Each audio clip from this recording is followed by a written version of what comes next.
Today I'm going to show you how I make pepperoni pizza that rivals any takeout joint. This is what you'll need for the crust. These are the ingredients you'll need for the sauce. And this is what you'll need for the actual pizza itself. So let's get started.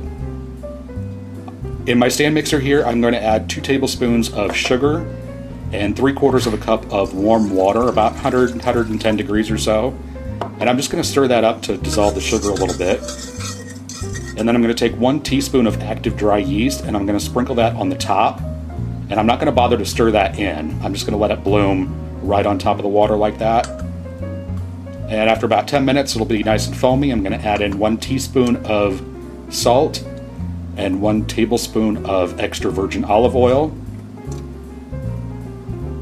And also 2 cups of all-purpose flour. I've attached the dough hook to my mixer, and I'm just going to turn this on and mix it until it starts to pull away from the sides of the bowl and form a dough. Just like that. I'm going to let it go, and I'm going to let the machine knead it for about a minute or so. You don't want to overwork the dough too much. And then I floured my hands and just taking the dough out of the bowl, and I'm going to shape this into a nice ball. I'm going to take some non-stick spray. I'm going to spray the bowl down. I'm going to put my dough back into the bowl. And I'm just going to toss this to make sure that the dough is completely covered with that non-stick spray. I'm going to spray a little bit more on top just to make sure it's covered. I'm going to cover it with a damp towel and put this into a warm spot to rise for about an hour. For my sauce, I've got 6 ounces of tomato paste. I'm going to add 3/4 of a cup of water to that.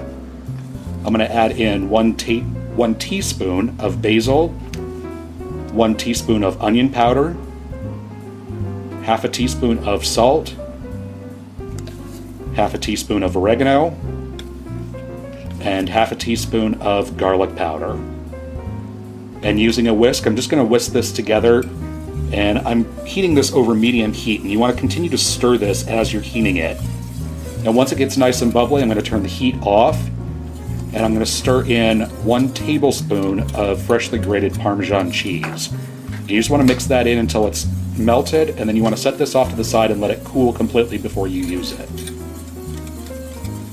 I'm going to preheat my oven to 500 degrees Fahrenheit, and I've got a 16-inch pizza pan here, and I'm just going to dust the top of it lightly with some cornmeal, maybe a tablespoon or so. And I'm going to turn out my dough onto that. I did not bother to punch it down or anything. And using my fingers, I'm just going to pat this out, starting in the center, working my way out and pressing the dough out to the edge of the pan. And you want to leave kind of a lip around the edge for the crust. And then I'm going to take half of my sauce mixture. I'm just going to spoon that out into the center, and then using the back of a spoon, I'm just going to spread this out to within about 3/4 of an inch or so of the edge of the crust. And once you get your sauce spread out, make sure that it's nice and even, you don't have any bald spots on your crust.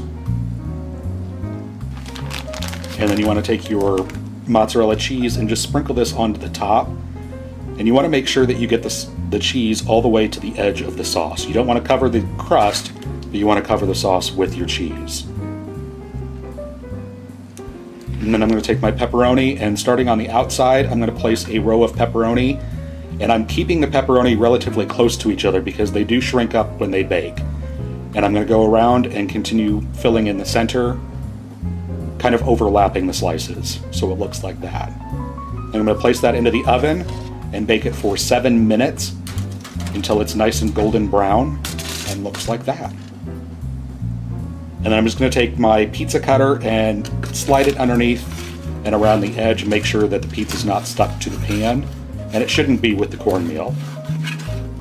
And I'm just going to cut this into 8 slices, and you can use this crust and this sauce for any toppings that you'd like on your pizza. If you want sausage, Canadian bacon, if you want a vegetarian, whatever you like and whatever is your preference, this is perfect for that. And then go ahead and serve yourself up a slice. And there you have it. Homemade pepperoni pizza from scratch that rivals any takeout joint. Hope you guys enjoy, and thanks so much for watching.